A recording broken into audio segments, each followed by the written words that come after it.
Dominant Protector. Credit to the author. 5,421-30.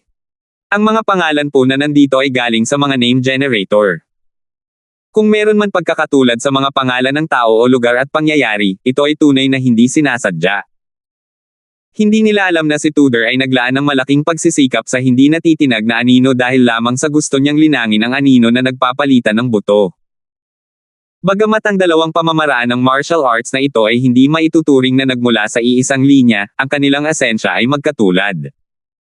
Kung hindi dahil dito, hindi niya magagawang linangin ang anino na nagpapalitan ng buto. Tutal, hindi siya naging isang superhenyo tulad ni Tianyong. May kakaibang personalidad itong si Tudor. Nakangiting sabi ni Terence habang nakamasid mula sa malayo. Hindi naman sa kakaiba ang personalidad niya, pero kakaiba ang estilo niya sa pakikipaglaban.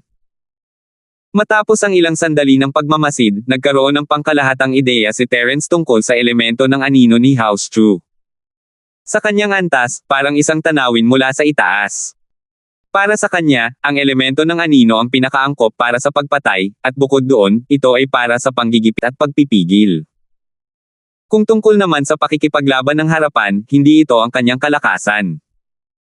Sa huli, pagdating kay Tudor, na mayroon ding shadow element martial arts technique ng Chu clan, napilitan siyang gawing mainit at seryosong komprontasyon ito. Bukod pa rito, isa itong mabangis at dominanteng estilo na lalaban hanggang dulo kahit na siya ay malubhang nasugatan. Talagang hindi alam ng mga tao kung ano ang sasabihin. Mahirap sabihin kung ang kakaibang estilo na ito ay mabuti o masama, ngunit kahit papaano sa hitsura nito, nakamit nga nito ang hindi inaasahang mga resulta.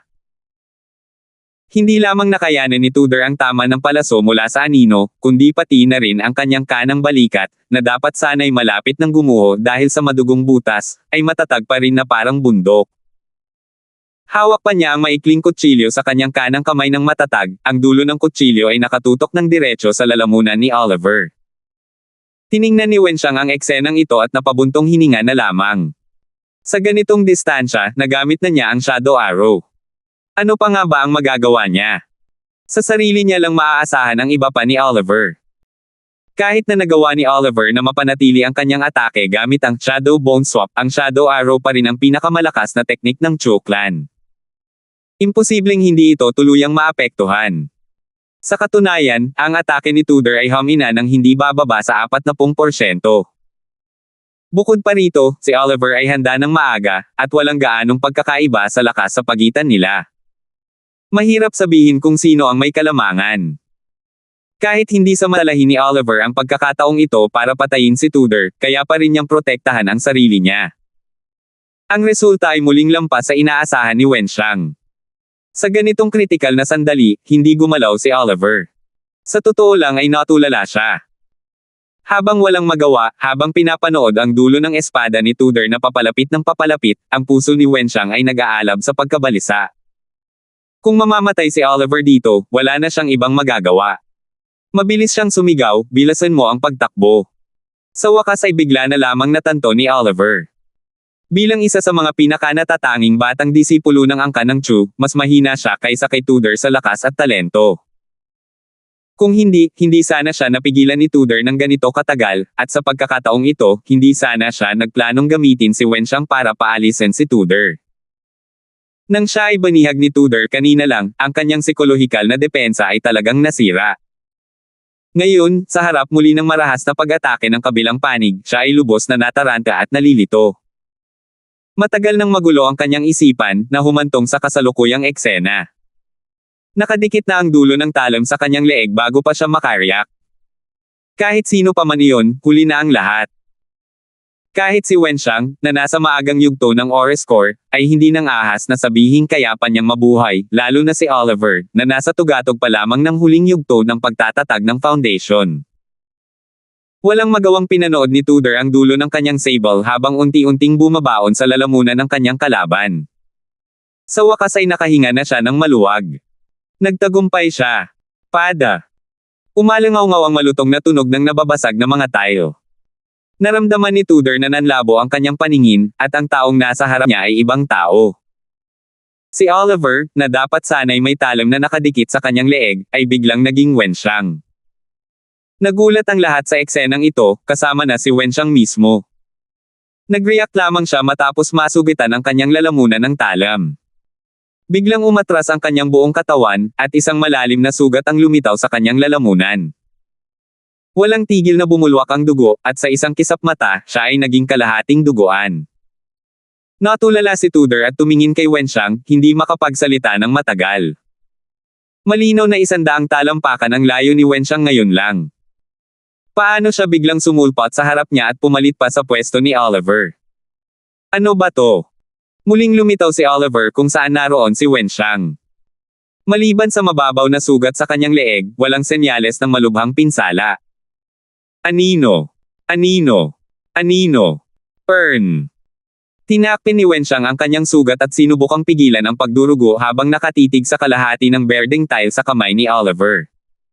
Ang kanyang mga mata ay puno ng gulat at galit. Basang nagpapalit ng hugis anino. Nagulat si Terence sa pangalan. Maaaring hindi alam mismo ni Tudor, ngunit si Terence, bilang isang nakamasid, ay malinaw na nakita ito. Si Oliver ang dumurog sa maliit na urna, at isang malaking itim na anino ang lumabas mula rito. Binalot siya ng patong-patong at nagpalitan ng posisyon kay Wenxiang, na 100 talampakan ang layo, na naging sanhi ng ganitong eksena. Matagal bago na ilarawan ang buong proseso, pero hindi man lang umabot ng kalahating iglap. Maging si Terence ay natigilan sa kakayahang ipinakita ng maliit na urna. Kung hindi lang ito minsanang nangyayari, pero kung kaya nitong baguhin ang posisyon ng 2 tao ayon sa gusto niya, isa itong sandatang may antas ng Diyos sa isang antas. Sa pangkalahatang antas, ang sinaunang maliit na Jiangho ay malayong maihahambing sa Sky Island, ngunit marami itong natatanging aspeto, tulad ng kamalayan at mga armas. Sa Sky Class Island, mula sa yugto ng Profound hanggang sa yugto ng pagtatatag ng pundasyon, maraming tao ang gumagamit ng mga armas, at hindi nagkukulang ng mga sekta tulad ng sekta na may 1,000 talam na dalubhasa sa mga armas para sa ikabubuhay. Gayunpaman, kung bibilangin ng mabuti, hindi mataas ang bilang ng mga taong gumagamit ng mga armas, lalo na iyong mga nakatuon sa mga armas. Hindi naman sa ayaw nilang gumamit ng mga armas, pero hindi gaanong maraming panday sa isla. Kung wala silang sapat na swerte, mahihirapan silang bumili ng angkop na armas sa palengke. Bukod pa rito, kung gusto nilang gumamit ng makapangyarihang armas, kakailanganin nila ng malakas na spirit sense. Kung hindi, hindi nila ito makokontrol. Sa Sky Class Island, karaniwang hindi nalilinang ng mga tao ang kanilang spirit sense, kahit man lang bago ang profound stage, kaya hindi sila ganoon kainteresado rito. Iba ito sa sinaunang mundo ng pakikipaglaban. Halos lahat ng mga cultivator dito ay nagsimulang sistematikong linangin ang kanilang espiritual na kahulugan mula pa noong sila ay nasa pundasyon pa lamang, at dahil dito, mas karaniwan ang mga armas dito kaysa sa Sky Class Island. Hindi lamang ito isang espesyal na kaso tulad ng Thousand Blade Sect, ngunit halos lahat mga disipulo ng karamihan sa mga sekta ay may dalang mga armas, at ang tanging pagkakaiba ay ang lakas ng mga armas. Gumugol siya ng ilang buwan sa sinaunang mundo ng pakikipaglaban, at malalim ang kanyang pag-unawa rito. Ang mga disipulong Chu na ito ay pawang may dalang punyal, at tanging ang gininto ang core na si Wenxiang lamang ang hindi nagpakita nito. Malamang na mayroon siyang backup na plano. 5,422. Pero kahit na ganoon, hindi masyadong inisip ni Terence noon ang mga armas ay mga panlabas na bagay lamang. Matapos manatili sa Sky Class Island ng ilang taon, halos kapareho na niya ang ibang mga katutubo ng Sky Class Island. Lagi niyang nararamdaman na ang lakas ang tunay na hari, lalo na sa sinaunang mundo ng pakikipaglaban kung saan lahat ay may sandata. Ang mga sandatang nakikita niya ay pawang mga karaniwang gamit, at hindi gaanong magagamit ang mga ito sa mga kritikal na sandali. Gayunpaman, ang eksena sa harap niya ay lubos na nagpabaligtad sa kanyang pananaw. Bagamat tila minsanan lang gamitin ang na nagbabago ng hugis ng anino, nakakainggit talaga ang epekto nito.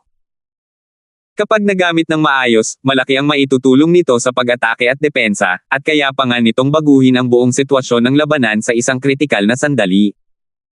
Hindi ito dapat pag-usapan. Sa sandaling iyon, naging interesado si Terence sa hindi kilalang pamilyang Chu na ito. Ang mga kakaibang kasanayan sa elemento ng anino ay nagbibigay na sa kanya ng malaking inspirasyon, at ngayon ay mayroon ng kamangha-manghang garapon na nagbabago ng anyo. Tila kailangan niyang bumisita pagkalabas niya. Siyempre, kahit hindi nila ginawa, bibisitahin pa rin sila ni Terence, tutal, naghahanda na naman silang pakasalan si Yubi. Bagamat hindi malinaw na naipahayag ni Yubi ang kanyang nararamdaman noong nakaraang pagkakataon, halos nahulaan ni Terence ang nararamdaman ng isang babae bilang isang taong nakaranas nito. Kahit ano pa man ang maging kahinatnan ng dalawa sa hinaharap, hindi siya uupo at walang gagawin tungkol sa kasal na ito sa pagitan ng sekta ni Yellowstorm at ng sambahayan ni Chu. Kung hindi, hindi siya magiging isang lalaki. Basang nagpapalit ng anino. Matapos marinig ang mga salita ni Wenxiang, nagulat si Tudor. Pagkatapos ay nagpakita siya ng isang ekspresyon ng gulat at galit. Ito ang pinakamahalagang kayamanan ng pamilya. Ayon sa mga turo ng mga ninuno, tanging ang ulo ng pamilya ang maaaring magdala nito.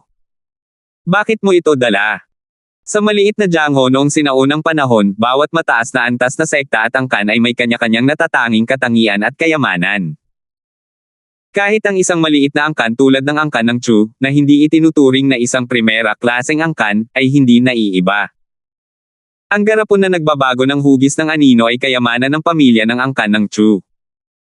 Hindi ito isang sandata sa tradisyonal na kahulugan, kundi isang gamit na minsanan lang gamitin.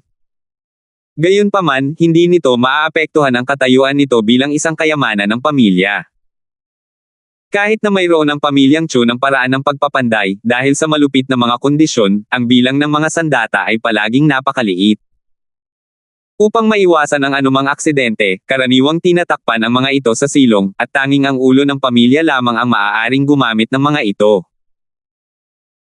Gayunpaman, hindi niya inaasahan na ang isang napakahalagang kayamanan ng pamilya, isang bagay na kahit ang isang eksperto sa core stage ng Ores tulad ni Wenxiang ay walang pagkakataong makita, ay lilito sa mga kamay ng isang batang disipulo tulad ni Oliver, na nasa tugatog lamang ng huling yugto ng pagtatatag ng foundation. Ito ay tunay na hindi inaasahan. Hayden.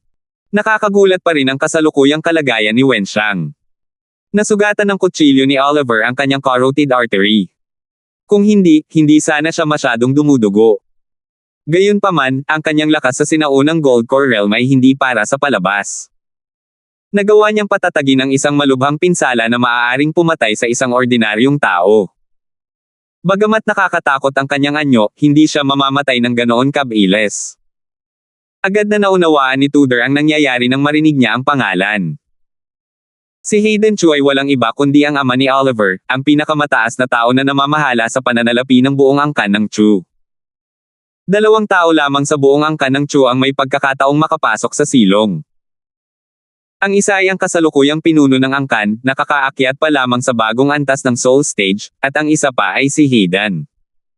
Malinaw kung bakit hawak ni Oliver ang garapon na nagbabago ng anyo. Talagang handang isakripisyo ni Hayden ang lahat para sa anak niyang ito.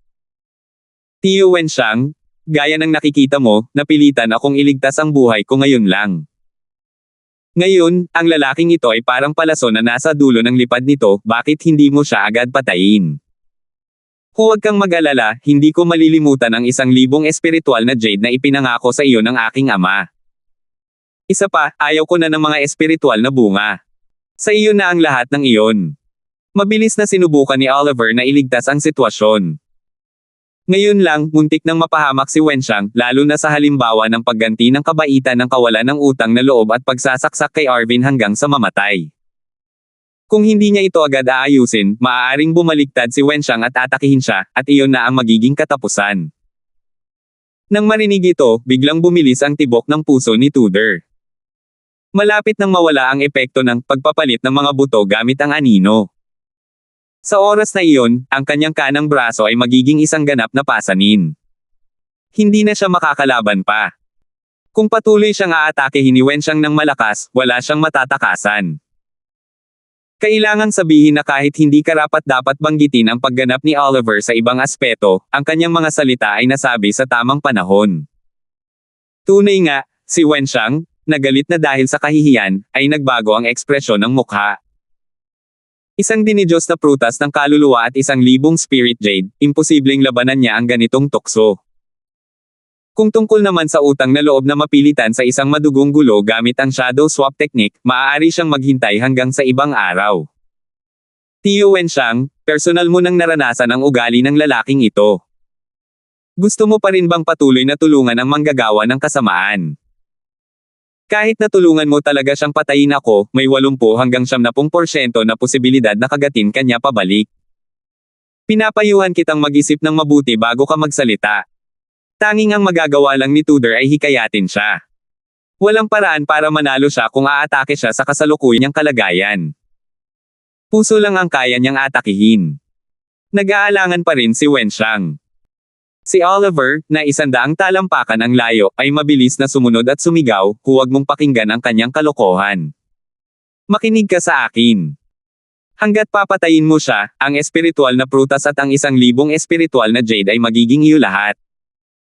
Tiyo Wenxiang, dapat mo munang tingnan ang ugali ng kabilang panig bago makipagkasundo.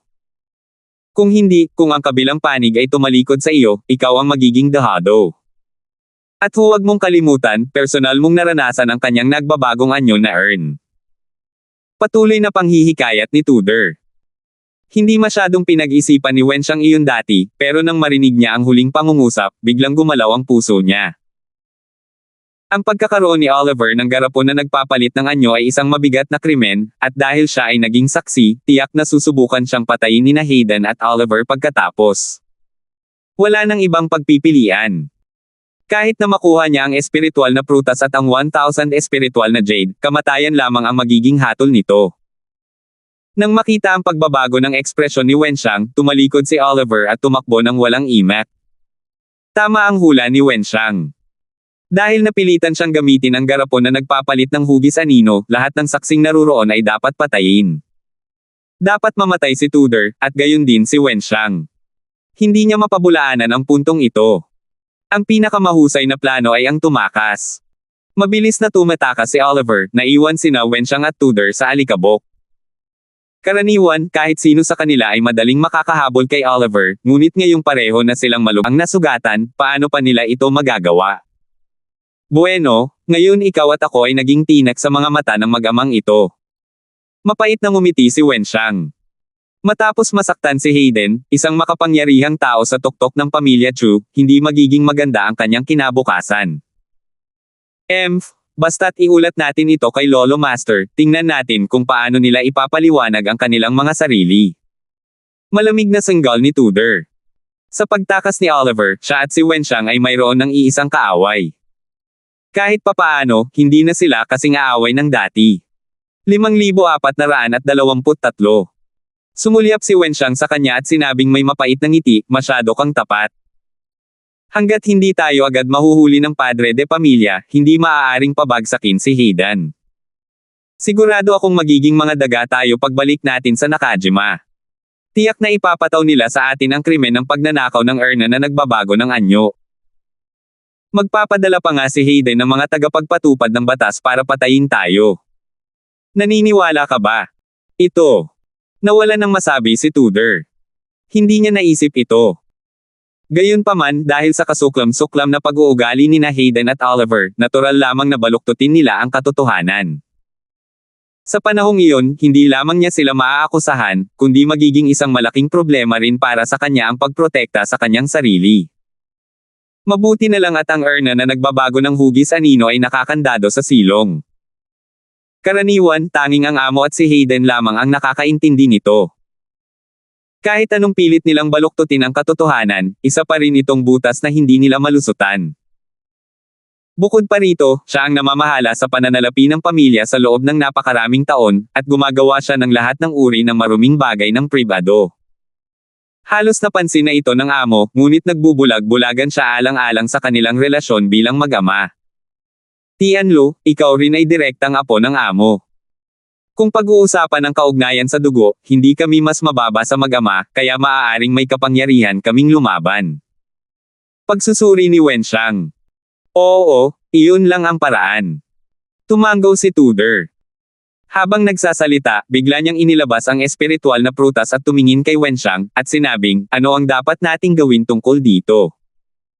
Mula sa pagiging magkaaway, naging magkakaibigan na sila at ngayon ay parang mga tipaklong na nasa iisang lubad. Kahit sino pa ang mamatay, magiging napakahirap ng kinabukasan ng isa't isa.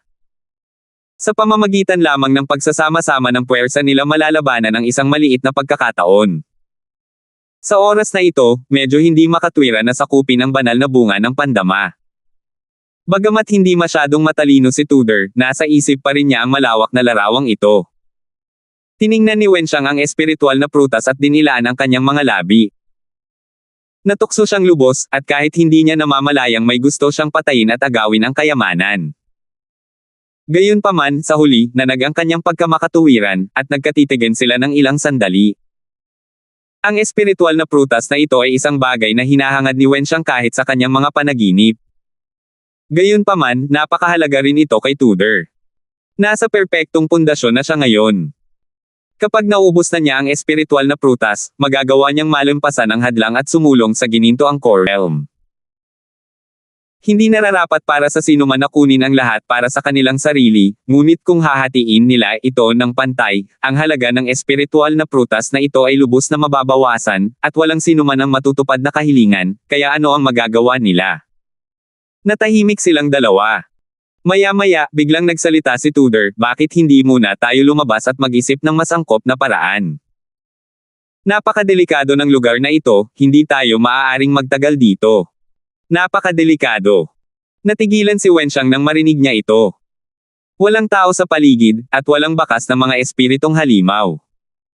Makatuwirang sabihin na hindi angkop na manatili rito ng matagal. Tutal, malapit nang tumaas ang tubig. Ngunit paano ito magiging lubhang mapanganib? Oo, mag-usap tayo habang naglalakad. Maingat na tumingin sa paligid si Tudor at nauna nang maglakad. Kasabay nito, sinabi niya, may mga multo sa lugar na ito. Ha!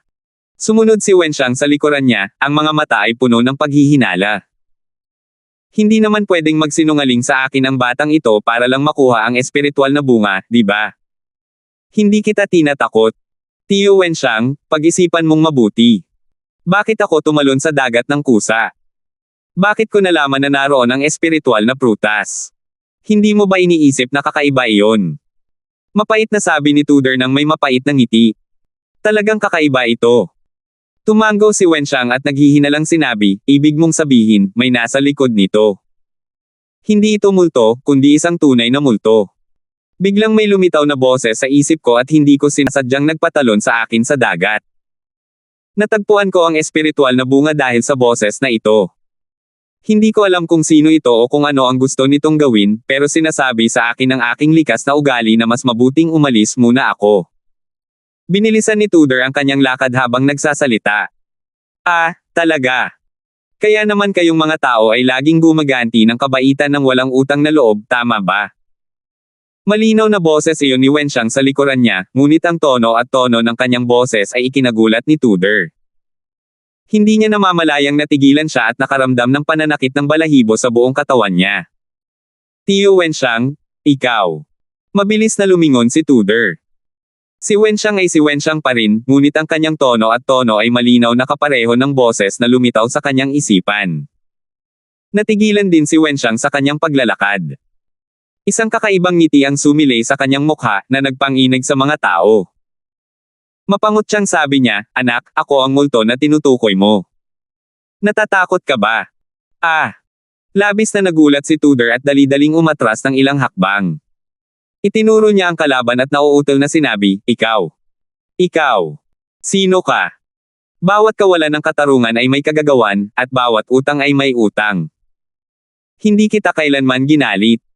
Hindi mo pa ako kailanman nagalit, pero nagugutom na ako ngayon, kaya plano kitang kainin. Ano sa tingin mo ang dahilan na ito? Tumatawa pa rin si Wenxiang. Ano ka ba? Anong ginawa mo kay Tiyo Wenxiang? Kung ibang tao lang yan, malamang takot na sila ngayon. Kahit na nagpapanik na rin si Tudor, nanatili pa rin siyang makatwiran at kalmado. Wala lang yan. Hinihiram ko lang ang katawan niya sandali. Siyempre, patay na siya dahil nakain ko na ang primordial spirit niya. Medyo mahina ang early gold core realm at walang gaanong lasa, pero mas mabuti na yun kaysa wala. Tumawa si Wenxiang. Matapos marinig ito, pakiramdam ni Tudor ay para siyang nahulog sa isang silong ng yelo. Si Wenxiang, na nasa maagang yugto ng golden core realm, ay namatay ng ganoon lang. Ano ang kailangan mo? Muling umatras si Tudor. Sa kanyang takot, nakalimutan na niya ang sakit sa kanyang kanang balikat. Bagamat naramdaman niyang may mali simula nang tumalon siya mula sa bangin at naging abala sa buong oras, ngayong nahaharap na siya sa kakaiba at hindi maipaliwanag na pag-iral na ito, nakaramdam pa rin siya ng lamig sa kanyang puso at basang-basa ng malamig na pawis ang kanyang likod. Kakaibang tanong yan. Dahil ang dami kong ginawa para akitin ka rito, syempre para kainin ka. Sa tingin mo ba iniimbitahan kita rito bilang panauhin? Sabi ni Wenxiang, na ang katawan ay sinakop na ng halimaw, ng may kakaibang ekspresyon. Kainin mo kami. Muling bumilis ang tibok ng puso ni Tudor. Ang tinatawag na Cain, ay malinaw na nilalamon ang primordial spirit. Bagamat walang pinsala sa pisikal na katawan, kapag namatay ang primordial spirit, ito ay talagang patay na. Sandali na natigilan si Tudor. Nang makitang walang balak direktang umatake ang kabilang panig, palihim niyang naisip na tiyak na hindi siya makakatakas ngayon. Kaya, naglakas loob siyang magtanong muli, bakit ako? Medyo random ang tanong na ito. Kung hindi lang dahil sa katotohanan itong, Wenxiang, na sinapian ng katawang ito, maraming beses nang nagawa ang ganitong bagay noon at matagal nang sanay sa mga reaksyon ng mga taong ito, malamang ay hindi siya makakapag-react agad. Hehe. Huwag mong sabihin na sa tingin mo ay pinili kita dahil may talento ka at magkakaroon ka ng hindi inaasahang pagkakataon dito na magpapalipad sa iyo sa kalangitan. Mga inosente, kayong mga tao ay talagang inosente, laging nag-iisip ng magagandang bagay. Bakit hindi ninyo isipin kung saan kayo nakakuha ng ganito kagandang pagkakataon? Napangisi si Wenxiang sa sinabi niya. 5,424. Namula ang mukha at tainga ni Tudor. Lahat ay laging may iniisip na sila ay pambihira. Ito ay likas na katangian ng tao. Bukod pa rito, pumunta siya sa isla ng ahas para sa isang hindi inaasahang engkwentro, at natagpuan nga niya ng maayos ang espiritual na bunga. Paano niya hindi maiisip na mapalad siya? Sa kasamaang palad, ang paglitaw ng halimaw na ito ay sumaire sa kanyang huling pantasya. Ang isang pay ay hindi kailanman mahuhulog mula sa langit ng walang dahilan, at hindi ito basta-basta mapapatong sa kanyang ulo. Isa lamang siyang biktima na tina-target. Nang makita ang nahihiyang ekspresyon ni Tudor, patuloy na dinagdagan ni Wenxiang ng asin ang sugat ng may malaking interes. Sa totoo lang, iisa lang ang dahilan kung bakit kita pinili, dahil bobo ka. Kung hindi, kung isa kang maingat at mapaghinalang tao, kahit na medyo kapaki-pakinabang ang aking primordial spirit hypnosis, kakailanganin pa sana ito ng maraming pagsisikap. Hehe, kontento ka na ba ngayon? Muntik nang mabulunan si Tudor at dumura ng dugo. Sa sitwasyong ito, wala na siyang pag-asang makatakas. Umasa na lang siyang mabilis mamatay. Hindi niya inakala na kukutsain siya ng ganito bago siya mamatay. Sige, tama na ang kalokohan. Bigyan mo ako ng espiritual na bunga. Dahil isa kang matapat na tao, papatayin kita agad, inilahad ni Wenxiang ang kanyang kamay kay Tudor at sinabing. Puno ng hinanakit ang ekspresyon ni Tudor. Kinuha niya ang dinidiyos na prutas ng kaluluwa mula sa kanyang dibdib at naisip, napakamalas ko sa pagkakataong ito. Ngayong malapit na akong mamatay at wala ng pag-asang makatakas, magdesisyon na lang ako at isubo ang dinidiyos na prutas ng kaluluwa sa aking bibig. Sa anumang kaso, mamamatay siya, kaya kailangan niyang tikman kung ano ang lasa ng prutas ng kamalayang espiritual bago siya mamatay, kung hindi ay hindi siya mamamatay ng mapayapa. Bastos. Nabaliw si Wenxiang sa matapang na galaw ni Tudor. Nagkukunwari lang siya ngayon para akitin ang mga tao sa bitag, pero sa pagkakataong ito, seryoso na siya. Hindi pa kasama rito ang misteryosong halimaw na ito, kahit si Terence, na malamig na nakamasid mula sa malayo, ay hindi mapigil ang mapaungol. Dati ay hindi niya masyadong iniisip si Tudor, ngunit ngayon, mas nagiging kawili-wili na siya. Sa isang iglap, nakarating na si Wenxiang sa harap ni Tudor. Dapat malaman na paulit-ulit na umaatres si Tudor, at ang distansya sa pagitan nilang dalawa ay hindi bababa sa 200 talampakan. Kahit na mayroong kaunting pagkakaiba sa kanilang lakas, imposibleng makatawid siya ng ganito kalayong distansya sa ganoong kaikling panahon. Sa partikular, hindi man lang ginamit ni Wenxiang ang mga nakadikit na anino, kundi umasa lamang sa lakas na pagsabog ng kanyang pisikal na katawan. Malinaw na hindi ito ang lakas ni Wenxiang. Sa sinaunang mundo ng pakikipaglaban, pangunahing nakatuon siya sa kanyang kamalayan, at ang kanyang katawan ay malinaw na mas mahina kaysa sa mga masters na nasa parehong antas sa Sky-class Island. Batay lamang sa lakas ng kanyang katawan, kahit ang mga naunang Golden Core Masters sa Sky-class Island ay hindi makakarating sa antas na ito, hindi pa kasama si Wenxiang, na ang Primordial Spirit ay nilamon na. Walang duda na lahat ng ito ay dahil sa halimaw na sumikop sa kanyang katawan. Gamit ang 10% ng kanyang katawan, nagamit niya ang 150% ng kanyang lakas. Ipinapakita nito na ang halimaw ay hindi maliit na bagay. Siyempre, ang paggamit nito ng ganito ay kakain ng malaking bahagi ng pisikal na katawan ni Wenxiang. Tinansya niya na babagsak ito agad pagkatapos ng ilang beses. Nang marating ni Tudor ang espiritual na prutas, hindi niya ito makagat. Sa pilitin itong inagaw ni Wenxiang. Malapit ka nang mamatay, pero hindi mo pa rin ito mabitawan. Gumugol ako ng napakaraming pagsisikap para akitin ka rito para hukayin ang bunga ng espiritual na pandama, akala mo ba talaga ginagamit kita para makahuli ng isda at lunukan ang aking sinaunang espiritu? Hindi mo alam kung ano ang makabubuti para sa iyo. Nagkataon lang na matagal ko nang hindi nasusubukan ang pamamaraan ng libong langgam, kaya gagamitin kita para magsanay nito at hahayaan kitang matikman kung ano ang pakiramdam ng hindi mabuhay o mamatay. Mabangis ang mukha ni Wenxiang. Bago pa niya matapos ang sasabihin niya, nakahawak na sa leeg si Tudor at nakabitin sa ere. Agad na namula ang mukha niya na parang atay ng baboy. Kahit gaano pa siya magpumiglas, wala pa rin siyang natamong resulta. Napakalaki ng pagkakaiba ng kanilang lakas. Kahit sa harap ni Wenxiang, mahihirapan si Tudor na lumaban, lalo na ang hindi maintindihang kakatwang ito, na malubhang nasugatan. Bagamat nasugatan din ang leeg ni Wenxiang, pansamantala lamang ginagamit ng kabilang panig ang kanyang katawan. Hindi niya pinansin ang maliit na bagay na ito. Kung magpapatuloy ito, malapit nang mawala ng hininga si Tudor. Gayunpaman, kung iyon lang, maituturing pa rin siyang mapalad. Habang nararamdaman ni Tudor na nasasakal, ang kanyang sinaunang espiritu ay tila hinugot palabas ng kanyang pisikal na katawan mula sa kawalan. Hindi mabilang na mga langgam ang kumakagat dito. Sa una, ito ay sobrang makati, pagkatapos ay sobrang sakit, at pagkatapos ay sobrang makati na naman. Nagpatuloy ito ng paulit-ulit, sunod-sunod na alon, at ito ay walang katapusan. Sa isang iglap, ang kanyang buong pagkatao ay halos pinahirapan hanggang sa punto ng pagbagsak. Gusto mo bang mamatay agad? Paano naging ganoon kadali? Batang tao, huwag kang mag-alala, magiging magaan lang ang loob ko sa iyo at ililigtas kita kapag malapit ka ng mamatay.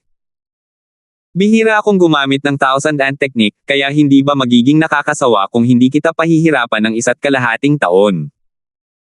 Nakalimutan kong sabihin sa iyo, sa mga taong pinahirapan ko gamit ang Thousand Ant Spell, ang pinakamatindi ay tumagal na mahigit 7 buwan. Namatay siya, nabuhay muli, at namatay muli.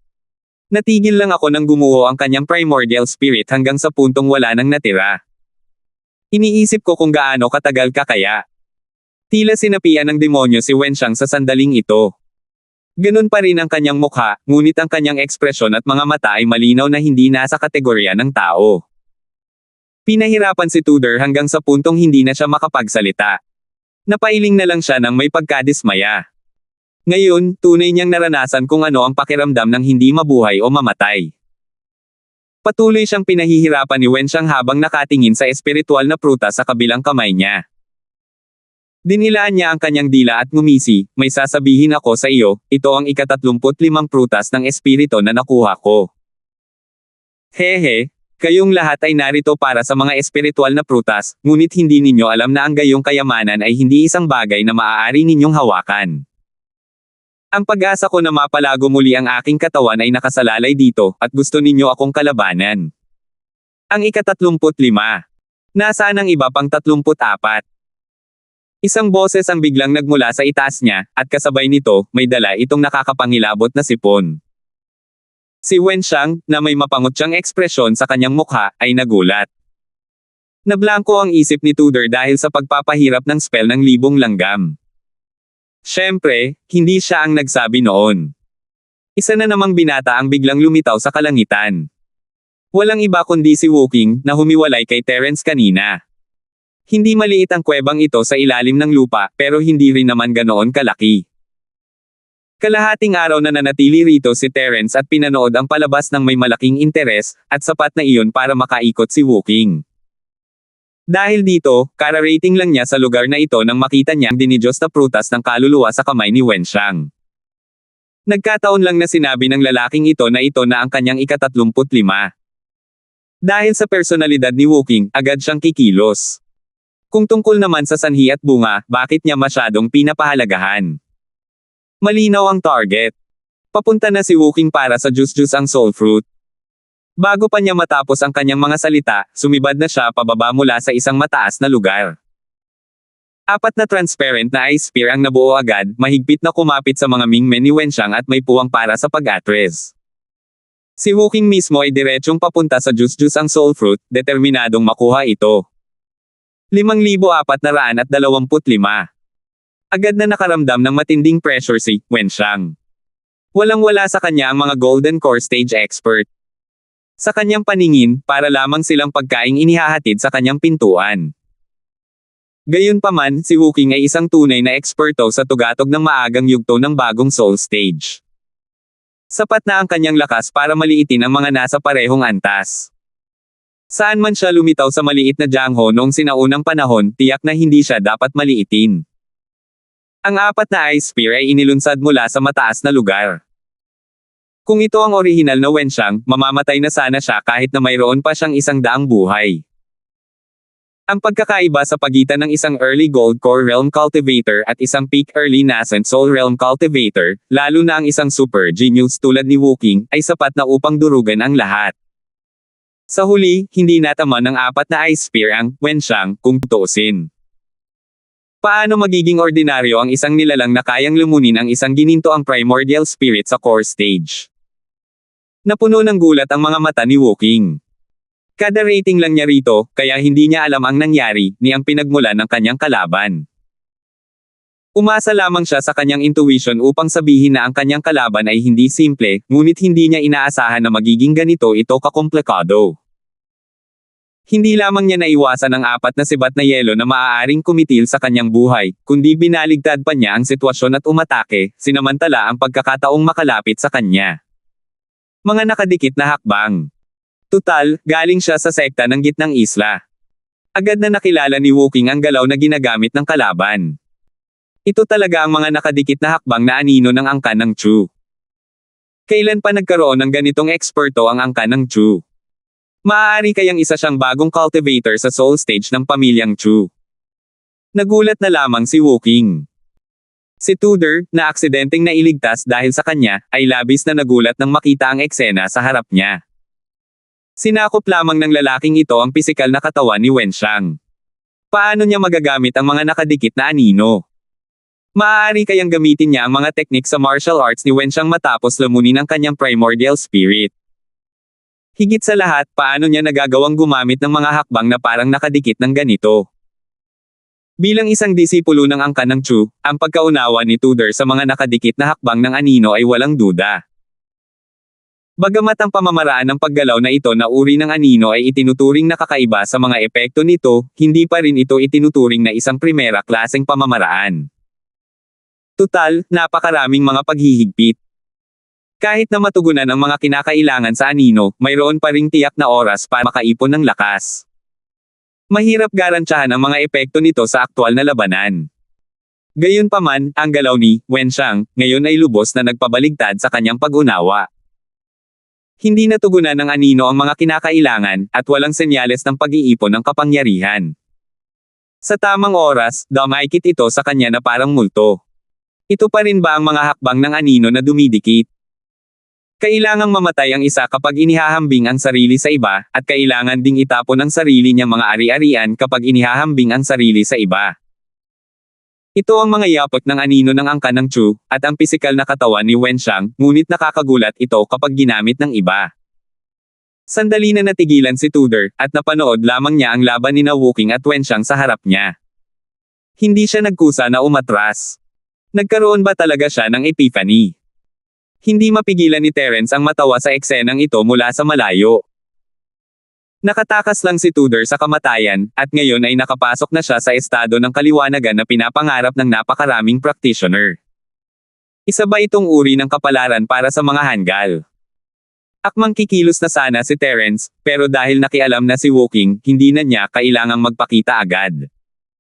Mas mabuting maghintay na lang siya at tingnan ang mangyayari. Sa sandaling ito, halos magkadikit na sina Woking at Wenxiang. Masyadong mapanganib ang distansyang ito, at maaaring maranasan ang kamatayan kung hindi mag-iingat. Kahit si Woking ay hindi nang ahas na maging pabaya. Sa sandaling makalapit si Wenxiang sa kanya, hindi siya nag-atubiling itaas ang kanyang walang pusong kapangyarihang yelo sa sukdulan. Gamit ang kanyang kasalukuyang lakas, ang walang pusong kapangyarihang yelo ay pambihira na, lalo na't mas malakas ang galaw na ito habang papalapit ang distansya. Kung si Wenxiang ang magkusa na makalapit sa kanya, hindi ito naiiba sa pagpapakamatay. Tiyak na sigurado si Woking na sa ganoong kalayuan, kaya niyang pumatay ng isang eksperto sa tugatog ng maagang yugto ng Nascent Soul Realm sa loob lamang ng ilang segundo. Kahit ang isang mid-stage Nascent Soul Realm expert na isang antas na mas mataas ay malubhang masasaktan. Posible pa nga para sa mga may mas mahinang pundasyon na mamatay agad. Ang resulta ay gaya ng inaasahan niya. Nanigas si Wenxiang, at ang buong katawan niya ay naging parang totoong tao na eskultura ng yelo. Agad na nakahinga ng maluwag si Woking. Kung ganito kalamag ang kanyang katawan, tiyak na tuluyang masisira ang kanyang mga tungkulin. Para na siyang patay na tao. Gayunpaman, sa sandaling ito, isang nakakapangilabot na ungol ng isang malupit na halimaw ang biglang sumabog sa kanyang mga tainga, at isang malaki at hindi mahahawakang figure ang lumabas mula sa katawan ni Wenxiang. Nang makita ng malinaw ni Woking ang hitsura ng kabilang panig, siya ay natigilan, at halos masabi niya, buwaya. Hindi lang si Woking, maging si Terence ay nagulat. Kanina pa niya hinuhulaan kung anong klaseng nilalang ang kabilang panig, at ngayon lang lumabas ang katotohanan, isa itong malaki at mabangis na buwaya na kumakain ng tao. Ito ang isla ng ahas, at ang espiritual na prutas ay nabuo mula sa mga apdo ng mga ahas. Inakala ni Terence na ito ay isang ahas, ngunit isa pa itong buwaya na kumakain ng tao, at isa ring espiritu. Para mapilitan akong gawin ito, mayroon kang kakayahan, tao. Pero dito lang magtatapos ang lahat. Malinaw na nakatatak sa isip ni Woking ang boses ng buwaya na kumakain ng tao, na sinundan ng walang katapusang Katie at kirot, na parang libu-libong langgam ang nasa katawan niya. Ito ang spell ng libong langgam na ginamit niya kay Tudor. Ngayon lang, nakapagtiis pa lang si Tudor ng ilang sandali bago siya muntik nang bumagsak. Kitang-kita ang matinding kapangyarihan ng spell na libong langgam. Gayunpaman, hindi gaanong halata ang epekto nito noong ginamit ito kay Woking. Hindi man lang gumawa ng kahit anong ingay ang lalaking ito. Medyo naging mabangis lang ang walang ekspresyon niyang mukha. Hindi lang iyon, iniisip din ni Woking ang kontra-atake sa oras na ito. Bagamat maaaring hindi tinatabla ng halos lahat ng atake ng martial technique ang kanyang primordial spirit, magagamit naman ang kanyang walang awang kapangyarihang yelo. Hindi lang ito kasing bilis ng apoy ng alchemy. Medyo matapang ka, at gusto mo pa ring lumaban. Sayang at masyado kang mahina. Ako ang Grand Sky Devouring Crocodile. Noong mayroon pa akong pisikal na katawan, wala akong talo sa sinaunang martial world. Ang mga nangungunang human cultivator mo ay parang tambak na pagkain lang sa paningin ko. Kahit na bumagsak na ako ngayon, sapat na iyon para harapin ka, isang peak early nascent soul cultivator. Umiwas ang man-eating crocodile sa lugar ng walang awang pag-atake ng yelo habang nakatingin kay Woking mula sa itaas. Higanteng buwayan kumakain ng langit. Muling napuno ng gulat ang mabangis na mukha ni Woking. Ang sinaunang buwaya na kumakain ng tao na ito ay ang higanteng buwaya na kumakain ng langit na nagdulot ng sakuna daan-daang taon na ang nakalilipas. Ito ay isang napakabangis na halimaw sa kasaysayan ng maliliit na ilog at lawa noong sinaunang panahon. Nang pukawin nito ang hangin at ulan, napilitan nitong magpanik ang buong sinaunang alyansa at nilamon ang hindi mabilang na mga tagapagsaka. Dahil dito, espesyal na inorganisa pa ng sinaunang alyansa ang isang dosenang bagong silang na mga halimaw na kaluluwa upang magsanib puwersa upang palibutan at lipulin ito. Sa huli, hindi lamang nila ito napatay, kundi nagdusa rin sila ng 8 casualty, halos ang buong hukbo ay nalipol. Ang higanteng buwaya na lumalamon ng langit ay tiyak na isa sa mga pinakamapanganib na mabangis na halimaw sa sinaunang mundo ng pakikipaglaban, at isa ito sa mga pinakamahusay. 5,426. Ayon sa mga tala ng kasaysayan, ang mabangis na halimaw na ito ay hindi nalipol ng mga tao, ngunit sa hindi malamang dahilan, ito ay kusang nawala. Gayunpaman, hindi inaasahan na ito ay lilito sa lihim na kuwebang ito sa Isla ng Ahas at maging isang sinaunang espiritu. Natatakot ka ba? Ang buwaya na kumakain ng langit ay lumulutang sa ere, kalmado at walang kaba, iniiwasan ang saklaw ng kapangyarihang yelo ni Wukong. Ang teknik ng libong langgam ay patuloy pa ring nagpapahirap kay Wukong, at masasabing nasa isang hindi matatalo na posisyon ito. Hindi kaaya-aya ang ekspresyon ni Wukong. Hindi lang dahil sa teknik ng isang libong langgam, kundi higit sa lahat, medyo natakot siya sa kabilang panig. Ayon sa mga tala ng kasaysayan, ang higanteng buwaya na kumakain ng kalangitan ay isang nilalang na nakatayo sa tuktok ng maliit na Jiangho noong sinaunang panahon. Ang mga ordinaryong bagong silang na kaluluwa ay walang kwenta sa harap nito. Kahit ang isang bagong silang na kaluluwa na nasa malaking bilog ay maaaring hindi makatakas ng walang pinsala, lalo na siya, na nasa tuktok pa lamang ng maagang yugto ng bagong silang na kaluluwa. Ang tanging magandang balita ay wala pa sa kanyang tugatog na estado ang kabilang panig, at isa lamang siyang sinaunang espiritu. Ang kabilang partido ay isang primordial spirit, kaya walang ibang epektibong paraan si Wukong maliban sa walang awang kapangyarihang yelo. Gayunpaman, dahil ang kabilang partido ay naging isang primordial spirit, natural na mababawasan ng malaki ang kanyang lakas. Kung ang buwaya na kumakain ng langit ay nasa tugatog na ng kanyang kapangyarihan, matagal nang nakaalis si Wukong. Sa totoo lang, kahit alam niyang isa lamang sinaunang espiritu ang kabilang panig, may balak nang umatras si Wukong. Wala siyang pagpipilian. Una sa lahat, hindi niya ito matatalo. Pangalawa, wala siyang paraan para harapin ito maliban sa walang pusong kapangyarihan ng yelo. Ano pa nga ba ang magagawa niya kundi ang tumakbo? Gayunpaman, sa kanyang kasalukuyang kalagayan, kung gusto niyang makatakas, kailangan niya munang supulan ang spell ng libong langgam. Kung hindi siya maaabala. Bukod dito, maaaring magmukha siyang normal, ngunit nananatili lamang siya sa pamamagitan ng pag-asa sa kanyang di makataong kalooban. Kung magpapatuloy ito ng matagal, kahit ang isang Diyos ay babagsak. Gayunpaman, paano niya maaalis ang spell ng libong langgam?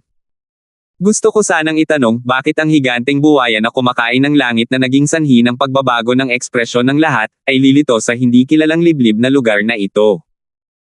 Biglang binawi ni Wukong ang kanyang walang emosyong Ice Force at nagtanong. Hindi lang siya ang gustong malaman ang sagot sa tanong na ito. Malamang ay gusto ring malaman ng lahat ng mga magsasaka sa maliit na Jiangho noong sinaunang panahon.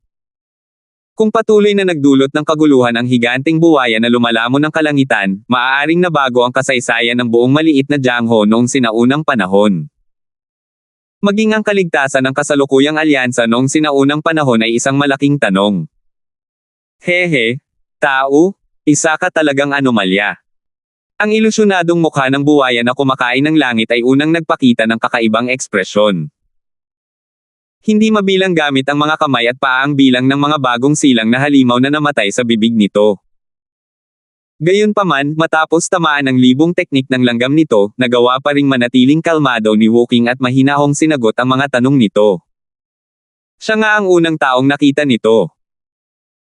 Tuwang-tuwa ang higanteng buwaya na kumakain ng langit na makipagtulungan nang makita nitong sinusubukan ni Wukong na bumili ng oras. Agad nitong sinabi, kalimutan mo na yan. Ano man ang mangyari, walang makakapagpawala sa aking libong langgam na spell. Maaga o huli, pahihirapan ka hanggang mamatay. Dahil gusto mong sayangin ang oras, ako na ang gagawa nito para sa iyo. Nang marinig ito, itinigil ni Terence ang kanyang ginagawa.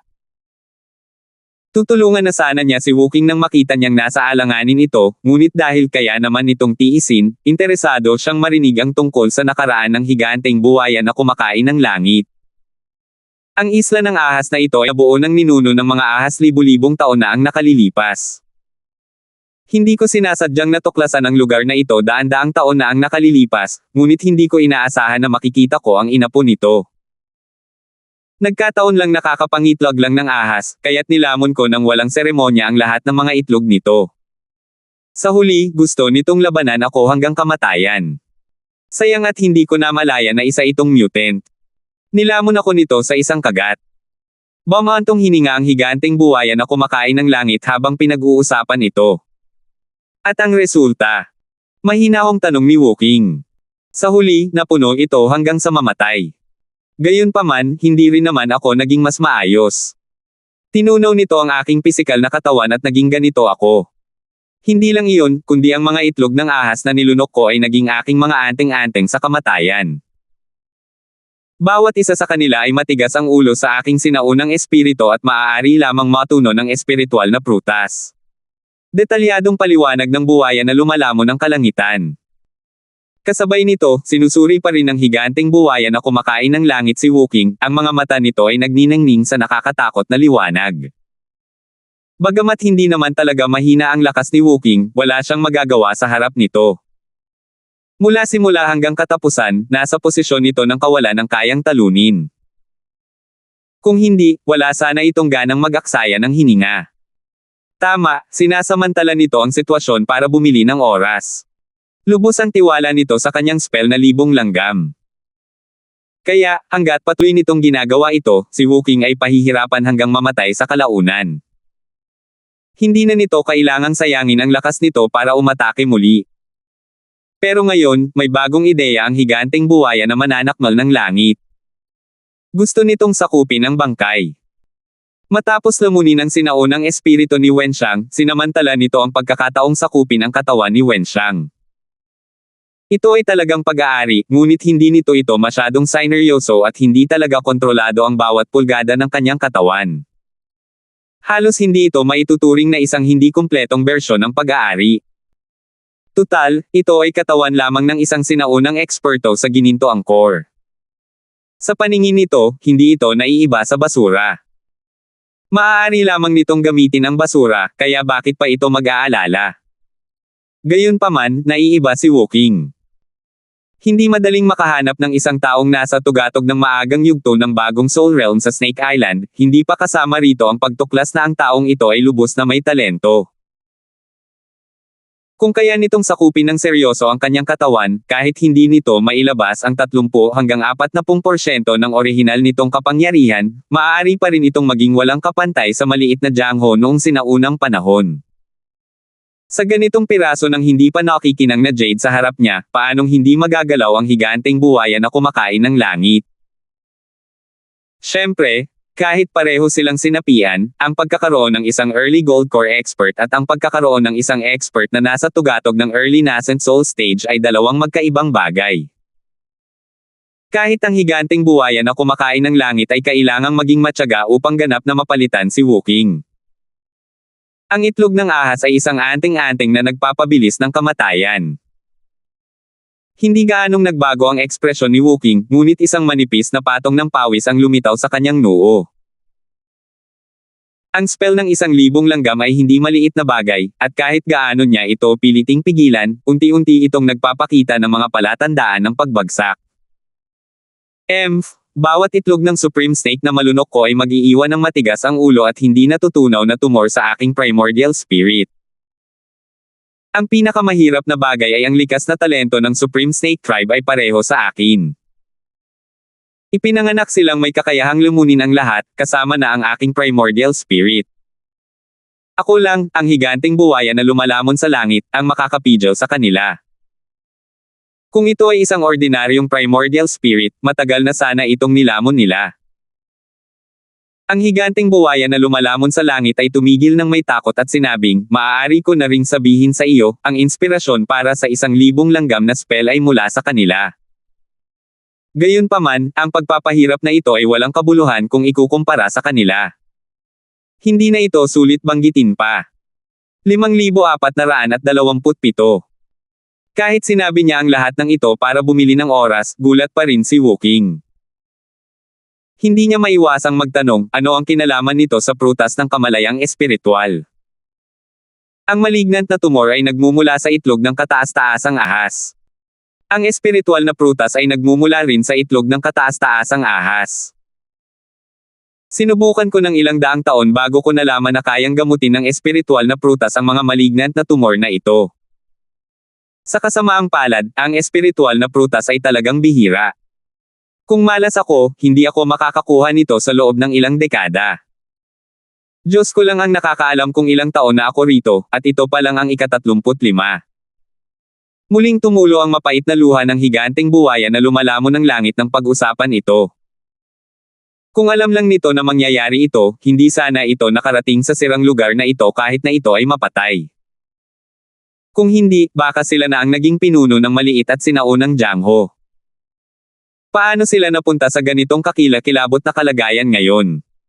Kung malas sila, ang tribo ng ahas ang malas.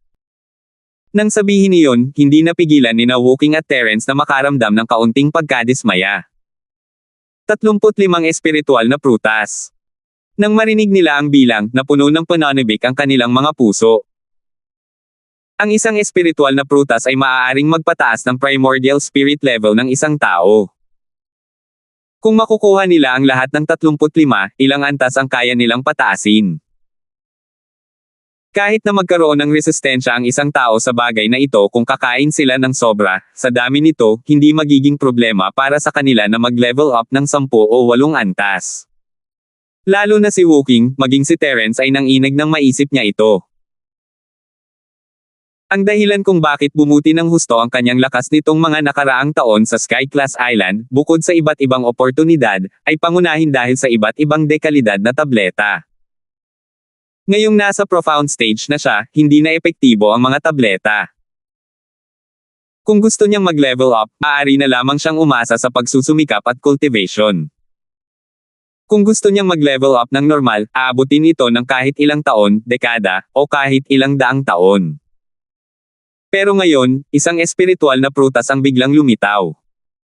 Paano kung epektibo rin ito para sa mga eksperto sa entablado ng profound? Hindi ba siya makakapatay? Nag-aalab ang puso ni Terence, ngunit ngayon ay parang isang balde ng malamig na tubig ang ibinuhos sa kanyang ulo. Dahil ginamit ang mga ito para tanggalin ang tumor, malamang nagamit na ng buwaya na lumalamon ng langit ang 34 na piraso ng mga ito. Sa madaling salita, isa na lamang ang natitirang bunga ng espiritu. Masyado kang nag-iisip. Hindi napigilan ni Terence na mamula matapos maintindihan ang sitwasyon. Maganda naman ang kanyang takbo ng isip noon, pero marahil dahil matagal na niyang ini-imagine ang kanyang espiritu, hindi siya mapakali at nag-aalala na baka mawala ito. Hindi ito magandang senyales. Isa lang naman. Sayang naman. Bumantong hininga rin si Woking. Lahat ay maglalaway sa espiritual na prutas, at hindi siya naiiba. Gayunpaman, malinaw din sa kanya ang kanyang posisyon at sitwasyon. Ang isang taong lubos na makatwiran tulad niya ay hindi hahayaang umabot sa puntong kamkamin ang espiritual na prutas. Ang unang gagawin niya pagkatapos makuha ito ay ibigay ito kay Terence. Kung makakahanap pa sila ng ilan pang espiritual na bunga, naniniwala si Woking na makakakuha siya ng bahagi ng samsam dahil sa bukas isip na personalidad ni Terence. Ngunit ngayon, iisa na lang ang natitira, kaya wala nang mapapala. Hehe. Base sa tono mo, iniisip mo pa rin ba ang prutas na may kamalayang espiritual? Natawa ang higanteng buwaya na kumakain ng langit nang marinig ito. Nakakatuwa talaga ang mga taong ito. Malinaw na nasa bingit na sila ng kamatayan, pero hindi pa rin sila nagbabago. Pero muli, ang espiritual na prutas ay tunay ngang nasa kamay ni Woking. Kahit ang isang hanggal ay masasabing ang buwaya na kumakain ng langit ay siguradong makukuha nito si Woking, at ang espiritual na prutas ay magiging kanya rin sa kalaunan. Gayunpaman, ito ay nasa sinaunang estado ng espiritu ngayon, kaya hindi nito ito mapupulot. Maibabalik lamang nito ito sa orihinal nitong may-ari pagkatapos makuha ito. Hindi ko kaya. Ang ekspresyon ni Woking, na nagsimula ng magpakita ng mga senyales ng paghihirap, ay biglang naging kakaiba. Ang temperatura sa loob ng ilang milya sa likuran niya ay biglang bumaba, at ang walang awang lakas ng yelo ay muling bumuhos. Sa pagkakataong ito, hindi ang higanteng buwaya na mananakmal ng langit ang tinamaan, kundi ang kanyang sarili. Sa isang kisap mata, si Woking ay nagyelo at naging isang hugis taong eskultura ng yelo, tulad ni Wenxiang. Nababaliw na ba ang lalaking ito? Hindi agad nakareact ang buwaya na kumakain ng langit. Kahit na mas malakas ang resistensya nito sa sarili nitong martial arts, walang dadang pananakit sa sarili ang ginawa ni Wukong. Hindi lang ang katawan niya ang na-frostbite, kundi pati ang primordial spirit niya ay malubhang nasugatan. Espiritong primordial. Hindi naman tanga ang higanteng buwaya na kumakain ng langit. Agad nitong naunawaan ang plano ni Wukong nang maisip ito. Handa ang lalaking ito na saktan ang sarili para lang magamit ang galaw na ito para basagin ang spell ng 1,000 langgam. Maaaring epektibo ang walang awang yelo laban sa sinaunang espirito, ngunit maaari rin itong maging epektibo laban sa pamamaraan ng 1,000 langgam. Bagamat lalo lamang nitong madidagdagan ang kanyang mga pinsala, kapag natanggal na ang pamamaraan ng 1,000 langgam, wala nang mga kadena sa kanyang leeg. Gamit ang kanyang lakas, kahit hindi niya matalo ang buwaya na lumalamon ng langit, magkakaroon pa rin siya ng pagkakataong makatakas. Gusto pa ring sakupin ng higanteng buwaya na kumakain ng kalangitan ang kanyang katawan. Paano siya nito hinayaan na magtagumpay ng ganoon kadali? Nang matauhan siya, hindi na siya nag-aksaya ng oras. Pilit niyang nilabanan ang kapangyarihan ng walang awang yelo, at ang kanyang buong sinaunang espirito ay nagbago sa kanyang tunay na anyo. Tumingin siya mula sa itaas at sinuntok si Wukong. Ayon sa orihinal nitong plano, gusto nitong gamitin ang spell ng 1,000 langgam para pahirapan si Wukong hanggang sa bumagsak ang kanyang primordial spirit. Sa ganitong paraan, maaari na nila siyang sakupin ng walang anumang pagsisikap. Gayunpaman, hindi na kayang sabayan ng plano nila ang mga pagbabago ngayon, kaya wala na silang masyadong pakialam. Kailangan muna nitong lunukan ng lubusan ang primordial spirit ng lalaking ito na magiging isang magandang suplemento. May bahid ng pagkabalisa na sumilay sa mga mata ni Wukong. Ang kanyang katapangan na bawasan ang kanyang mga pagkalugi ay nagbigay nga sa kanya ng sapat na kita. Ang kanyang mahalagang espiritu ay malubhang napinsala, at ang spell ng 1,000 langgam ay nasira rin. Gayunpaman, ang kanyang pisikal na katawan ay nagyelo pa rin, at kakailanganin ng kahit isang hininga bago niya mabawi ang kanyang paggalaw. Isa itong sugal. Hindi lamang sila kinailangan tumaya sa walang awang ice spell na makakabasag sa 1,000 ant spell, kundi kinailangan din nilang tumaya sa kalaban na hindi gagawa ng anumang malalaking galaw sa loob ng isang iglap. Nanalo si Wukong sa unang kalahati ng pastahan, ngunit hindi sa ikalawang kalahati. Dahil hindi makagalaw ang kanyang pisikal na katawan, isa na siyang buhay na target. Nakatingin lamang siya habang naglalakad ito papasok sa bibig ng tigre. Sa sandaling ito, isang linya ng apoy ang lumabas mula sa malayo at tumama sa duguan na bibig ng higanteng buwaya. Noong una ay hindi ito pinansin ng higanteng buwaya, ngunit nang makapasok ang apoy sa bibig nito, nagpakawala ito ng isang malungkot na alulong at umatras sa takot. Sino yan? Ang higanteng buwaya na kumakain ng langit ay parang isang ibong nagulat sa tunog lamang ng pana. Bagamat epektibo ang walang awang yelo laban sa sinaunang espirito, maituturing lamang itong isang side effect. Mabuti sana kung 30% lamang ng epekto nito ang maipapakita nito. Gayunpaman, naiiba ang apoy na ito. Ito ang natural na kaaway ng sinaunang espirito at ang epekto nito ay higit sa 10 beses. Ang tagal ko nang nanunood ng palabas. Hindi ba napansin ng sikat na buwaya na kumakain ng langit? Isang figure ang dahan-daang lumapit mula sa malayo, at labis na natuwa si Wukong nang marinig ang boses. Hindi na kailangang sabihin, si Terence iyon. Sino ka? Nang makitang papalapit si Terence, muling pumailang lang sa ere ang higanteng buwaya na lumalamon ng kalangitan, hindi na nang ahas pang atakihin si Wukong. Bagamat hindi ito gaanong nasaktan ng apoy ng alchemy, sapat na ito para makaramdam ito ng sakit. Ang susi ay isa itong sinaunang espiritu na may lakas na kayang humamon sa langit. Kahit ang kaunting galaw dito ay hindi nito mapapansin. Gayunpaman, hindi nito maramdaman ang presensya ng kabilang panig. Ang kahulugan nito ay nagpang-inag sa kanya sa takot habang iniisip pa lamang ito. 5,428. Mula nang dumanas ito ng malaking pagkalugi sa kamay ng ahas, ang higanteng buwaya na lumalamon ng langit ay hindi na kasing labag sa batas gaya ng dati. Natuto na itong matakot at matakot. Alam nitong mabubuhay lamang ito kung iingatan niya ang dalawang bagay na ito sa lahat ng oras. Mahuhulaan mo ba?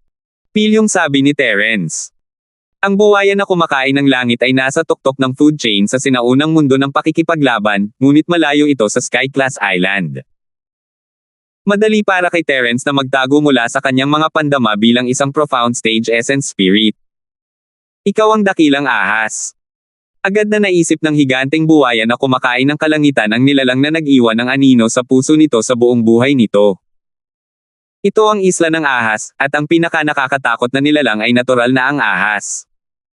Bagamat isa itong tao sa harap nito, taglay ang mga kakayahan ng isang matandang ahas, hindi ito mahirap magbagong anyo bilang tao. Hindi siya pinansin ni Terence at humarap kay Wooking, "Kumusta ka?" Sa sandaling ito, nakabawi na si Wooking mula sa kanyang pagyayelo. Bagamat ang kanyang pisikal na katawan at sinaunang espiritu ay nagtamo ng malaking pinsala, ang kanyang kondisyon ay hindi naman gaanong malala. Pinilit niyang ngumiti at sinabing, "Huwag kang mag-alala, boss. Ayos lang ako." Habang nagsasalita si Wooking, iniabot niya ang espiritual na prutas kay Terence. Hindi siya tinanggihan ni Terence at bahagyang tumango. Para kay Wooking, ang halaga ng isang espiritual na prutas ay halos kapareho ng isang gininto angkor, ngunit ito ay may malaking kahalagahan para sa kanya. Dapat malaman na ang yugto ng profound ay walang ganoong tableta. Para kay Wooking, babayaran na lang niya ito ng mas maraming gininto angkor mamaya. Akin na iyan. Galit na galit ang buwaya na kumakain ng langit. Wala itong pakialam kung nasa kamay ni Wooking ang espiritual na prutas dahil kaya na siya nito. Pero ngayon, si Terence na iyon. Sinasabi ng likas na halimaw nito na kapag napunta na sa kamay ng lalaking ito ang espiritual na prutas, wala na itong kinalaman sa kanya. Hindi ka pa kumbinsido. Kung gayon, halika at agawin mo. Napaangat ang mga labi ni Terence sa pang-aasar. Tutal, isa itong super beast na may mabangis na reputasyon. Ang bangis ng higanteng buwaya na kumakain ng kalangitan ay na-trigger na matapos magdusa ng malaking pagkatalo ngayon lang. Hindi lang ito umatake dahil natatakot ito. Ngayong pinukaw ito ni Terence, agad itong nagalit at gustong kumagit. Bagamat nasa anyong walang anyo lamang ito bilang isang espiritu, ang ganitong lakas ay sapat na upang takutin ang sinumang bagong panganak na halimaw na kaluluwa sa sinaunang mundo ng pakikipaglaban. Sa kasamaang palad, nakasalubong nito si Terence. Pagdating sa pakikitungo sa mga sinaunang espiritu, mas marami pang pamamaraan si Terence kaysa kay Wooking. Kalmadong nagpaputok si Terence ng tableta, ngunit hindi ito nakatutok sa buwaya na kumakain ng langit, kundi sa talampakan ng kanyang mga paa.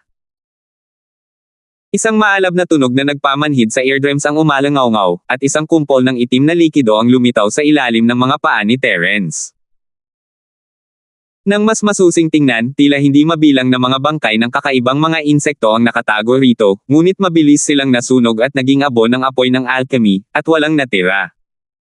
Ito ang teknik mo ng 1,000 langgam, di ba? Ngumisi si Terence. Ang buwaya na kumakain ng langit ay mukhang isang mapang-ipang halimaw, at sinumang makakakita nito ay iisipin na ito ay mabangis at walang talo. Gayunpaman, walang sino man ang umaasa na ito ay magiging ganito katuso. Kung hindi handa si Terence, walang ibang makakataka sa mga panlilinlang nito. Ang higanteng buwaya na mananakmal ng langit ay lalong natakot nang hindi pamalya ang atake nito. Agad nitong itinigil ang pag-atake at tumalikod upang tumakas. Tutal, isa siyang matandang halimaw na nabuhay ng ilang taon. Bagamat hindi niya makita ang lakas ni Terence, masasabi niyang hindi dapat kalabanan ang taong ito, lalo na sa refinement fire, isang nakamamatay na galaw na labis na pinipigilan. Ayos lang ang mawala ng spirit sense fruit, sa pinakamalala ay kailangan lang itong magtiis ng ilang dekada pa, ngunit kung magpapatuloy siyang maging malakas, maaari pa siyang mawala ng buhay dito. Ikinagulat ni Terence ang eksenang ito. Talagang tuso ang higanteng buwaya na kumakain ng langit. Mabilis na tumakas ang higanteng buwaya na mananakmal ng langit. Gayunpaman, bago pa ito makatakas ng 100 talampakan, isang napakalaking itim na kamay ang humablot dito ng kasing bilis ng kidlat at hinigop ito pabalik. Kamay na mananakmal ng kaluluwa. Taglay ang apoy ng pagpipino at ang kamay na nangaagaw ng kaluluwa, si Terence lamang ang tanging eksperto sa pagharap sa sinaunang espiritu sa sinaunang mundong ito ng pakikipaglaban. Kamangha-mangha. Sa gilid, nagliwanag ang mga mata ni Wooking habang pinapanood niya ito. Si Tudor naman, na aksidenteng nakapasok sa isang estado ng kaliwanagan, sa wakas ay nagising na rin sa sandaling ito. Natulala siya habang pinapanood ang eksenang ito. Sa sandaling ito, ang tunay na nagulat ay ang higanteng buwaya na kumakain ng langit. Dahil sa lakas nito, hindi ito makapaniwalang mahuhulog ito sa kamay ng isang ordinaryong tao. Ang dahilan kung bakit pinili nitong tumakas ay hindi dahil sa pakiramdam nito ay hindi ito mananalo, kundi dahil lamang sa nakagat ito ng ahas. Isang matandang halimaw na tulad nito na nabuhay ng matagal at alam kung ilang taon na ang nabubuhay ay palaging uunahin ang buhay nito. Hanggat may paraan, hindi nito basta-basta tatanggapin ang panganib. Pero ngayon, sa kamay ni Terence, hindi na ito makatakas. Kung di dahil sa sinaunang espiritu, malamang nababalutan na ng malamig na pawis ang higanteng buwaya na kumakain ng kalangitan. Dapat sanay ito ang sinaunang espiritu na nakatayo sa tuktok ng sinaunang Jiangho, ngunit hindi ito kayang lumaban sa harap ng kabilang panig. Gusto itong sipsipin ng kabilang panig at masunurin lamang itong mahihigop. Isa ba itong bangungot? Siyempre, hindi ito isang bangungot. Tulad ng kung paano nito natalo si Wooking, malas din itong nahulog sa mga kamay ni Terence. Gayunpaman, hindi nito ito tinanggap. Ayon sa mga nakasanayan ni Terence, sa sandaling gamitin niya ang kamay, hinihilan niya lang ito papasok sa espasyo ng Jade at gagawin ang anumang gusto niya, walang sino man ang makakagawa ng kahit ano sa kanya sa espasyong kontrolado niya. Gayunpaman, ang kamay na nananakmal ng kaluluwa na hindi pa kailanman nabigo noon ay nabigo. Ang esensya ng higanteng buwaya na nananakmal ng kalangitan ay hindi nakakulong sa espasyo ng Jade. Sa halip, pilit itong kumawala mula sa pagpigil ng kamay na nananakmal ng kaluluwa sa huling sandali at umakyat sa katawan ni Terence. Mga peking paratang ang ginagawa niya.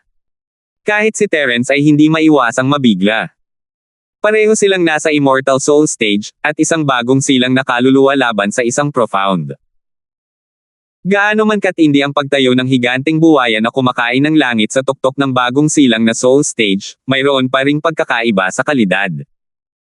Hindi niya inaasahang minamaliit niya ang lalaking ito. Tutal, ang buwaya na kumakain ng langit ay isang super beast na maaaring magdulot ng gulo paminsan-minsan. Kapag naubos na nito ang lahat, isa itong banta kahit sa isang nilalang na nasa yugto ng profound. Bukod pa rito, ang bagay na ito ay tuso, at mabangis din. Hindi lamang ito nakawala mula sa kamay ng kumakain ng kaluluwa, gusto pa nitong samantalahin ang pagkakataong angkinan si Terence. Sapat na ang lakas ni Wooking para mapaluha siya. Kung kaya niyang sakupin ang katawan ni Terence, ang lakas nito ay maihahambing sa kanyang tugatog. Kahit hindi niya mabawi ang malakas na katawan ng buwaya na kumakain ng langit, magagawa niyang mangibabaw sa maliit na mundo noong sinaunang panahon. Perpekto ang lahat, ngunit nagkamali ang buwaya na lumalamon ng langit. Nang makapasok ito sa katawan ni Terence, napasigaw ito, "Hindi ka ba isang taong walang hiya?" Kahit anong kalkulasyon ang gawin nito, hindi nito kailanman iisipin na ang katawan ni Terence ay isang Yuan spirit body, at ang isa pa ay isa lamang Yuan spirit na katulad nito. Lumubog ang puso ng higanteng buwaya na kumakain ng kalangitan. Ang unang mahalagang bagay na dapat taglayin ay ang pagkontrol sa katawan. Ito ang pinakamahalagang larangan ng digmaan. Pagkatapos noon ay ang paglamon sa sinaunang espiritu. Kung hindi, hindi na siya makakapasok sa larangan ng digmaan. Ano ang saysay ng pag-angkin? 5,429. Kung alam lang nito na mangyayari ito, hindi sana nito pinag-isipan kung angkinan ang katawan o hindi. Direkta nitong nilamon ang sinaunang espiritu. Ngayon, mali ang napili nitong direksyon at ginamit ang maling lakas. Pakiramdam ng higanteng buwaya na lumalamon ng kalangitan ay parang ginamit nito ang lahat ng lakas nito ngunit hindi ito nataman. Pinasok lang nito ang mga tao ng dugo. Ayos lang sana kung hindi lang ito komportable, pero ang mahalaga ay nawala na ito ng kalamangan sa sandaling ito. Huwag kalimutan na hindi lang ito ang may kakayahang lumunin ang mga sinaunang espiritu. Isa itong pagkakamali na maaaring magdulot ng walang hanggang pagsisisi. Mula nang malaman niya ang asensya ng Spirit Devouring mula sa siyam na sanggol noong mga sinaunang pagsubok, ang kamay ng Soul Devouring lang ang ginagamit ni Terence, pero hindi ibig sabihin noon ay hindi niya ito gagamitin kahit ano paman. Natatakot lang siya sa mga side effect noon, kaya hindi niya ito madaling gamitin. Ngayong napilitan na siya sa puntong ito, kung hindi siya kikilos ngayon, siya na ang magiging host. Ano pa ang dapat ipag-alala? Malapit nang gamitin ng higanteng buwaya na mananakmal ng langit ang kakayahang manakmal nito para iligtas ang sarili ng gumawa ng unang hakbang si Terence. Para itong isang laban ng buhay at kamatayan. Nasa kalagitnaan na ito ng arena at hindi pa nga handa ng tumutok na rito ang palakol ni Terence. Masyado kang nagpapahalaga sa sarili mo. Napasinghap ang higanteng buwaya na kumakain ng langit sa inis. Bagamat nagulat ito na kayang lumunin ng kabilang panig ang mga sinaunang espiritu at nahulog ito sa isang pasibong sitwasyon, hindi nito nawala ng kumpiyansa.